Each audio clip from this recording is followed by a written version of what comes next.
morning, everyone. Welcome to Build Wiser. Today, I am going to go through the ideal schedule, and this will be the first of two or three videos. I am having some issues with getting the videos loaded up on YouTube for some reason, and I guess I'm not too familiar with it, so they're only limiting them to about 10 minutes. Uh, and as you can see, I still have a lot going on. Did close four houses the end of the year. Made it. Uh, Usually don't like closing houses that close to Christmas and then New Year's, but with the window shortage and lumber taking so long to get here, I just felt it was only fair to do the best I could, so I worked through the holidays to get them done. Now, ideally, I just want to go through this scheduling process to just kind of show you what what all is involved and what it takes. And there's a lot of times that we can schedule things and they're just not going to happen. But this would be the ideal schedule right now for this date and time. And if everything went according to plan, the material showed up when it was supposed to, and everything worked out right, which we all know in life. Sometimes that gets to be a little bit challenging. But let's just go through and in the process and seeing what procedures I take. Now, again, a lot of people will try to schedule a whole house up front. I will tell you this, that is not a good idea. There's certain things you have to order in time. Right now, of course, brick and windows are the priority. And generally, when I get plan or permit, then I go ahead and order brick, windows, and I go ahead and send in color selections and for even cabinets. The lumber company will already have the takeoff, and I do send them the plans on any changes that are going to happen on each address. Um, there's a lot of more things involved, but I just want to go through just the basics. First of all, day one, uh, I hope you can see this. You would be doing the what's called lot bench or lot grading, and what is involved with that is basically uh, grading the lot to make sure you have proper drainage all the way around the lot and make sure that the pad is basically level. Over here, uh, I've always liked to get them to do it almost like a final grade, and I tell them to that extent, or getting as close to that extent as possible, only to make sure that if it rains, the water's going to drain away a whole lot quicker. Because if you don't do that, what happens if it rains? It's muddy, and then if it's holding water in certain areas, then it's going to take you that much longer to be able to get back to work on it. So on day one is the lot bench. Day two is setting forms and setting the temporary pole for power.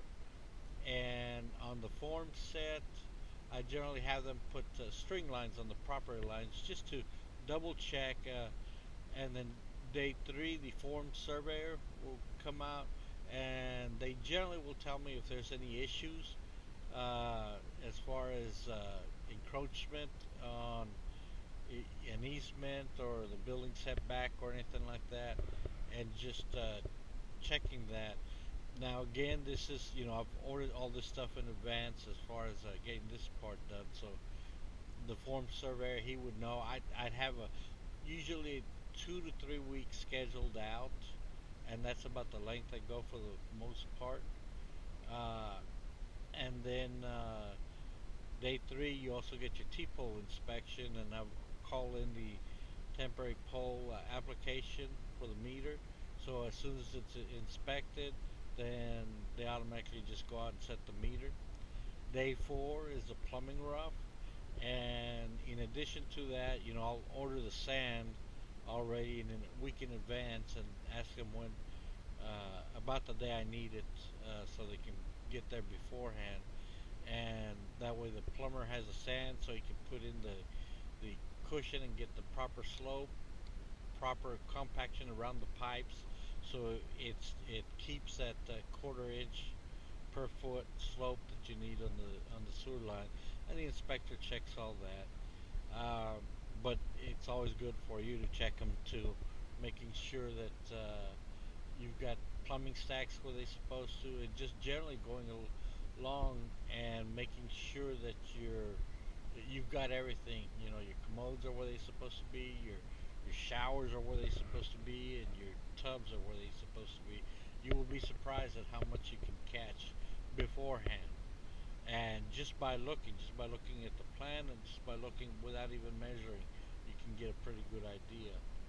Uh, Day 6 and day 7. Now, I put in that they're making up, and making up is basically redigging the trenches and building up the dirt to grade and getting in the plastic and all the cables. And on day 7, they'll be continuing the makeup. They'll be doing the back out, and what that involves is basically the brick ledge, making sure they get that all level, and any porches and patios, and any drops like with the garage. Also, our showers, they're dropped 3.5 inches, so we drop that, make sure that those are correct. And then they do the box and wrap. That consists of basically wrapping all the white PVC and even the water lines anywhere they're exposed in a concrete beam, uh, or any boxes where the shower drains or the tub drains goes. So that allows them, in order to be able to put the P-trap and get the drain exactly where it needs to be in the tub afterwards. It just makes it so much easier.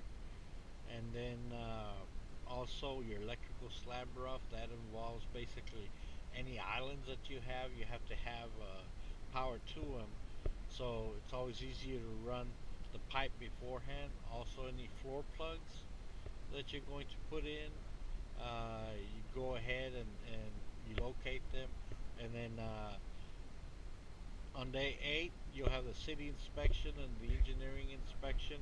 And at that time, also, I will be measuring to make sure all the plumbing is where it's supposed to be, and any electrical islands and anything, just to make sure it's all okay.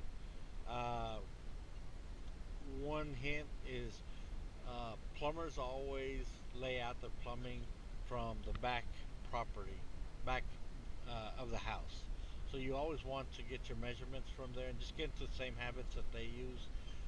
The reason being is because more than likely, uh, some of the time they're going to have change on the front, where they're adding some pop outs for any brick decoration, or some stuff that changes on elevations depending on each plan.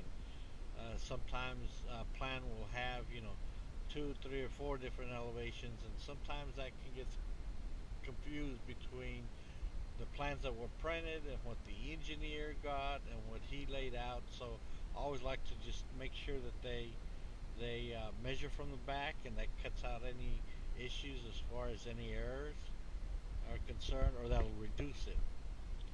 And then on day 9, that's when you pour the slab. You're again you I've got some video that I'll be posting. It's always good to be there while they're pouring the slab, because you never know what issues can come up, and at that time, uh, sometimes it'll be too late if you're not there and you're not present. There could be a pipe that they broke.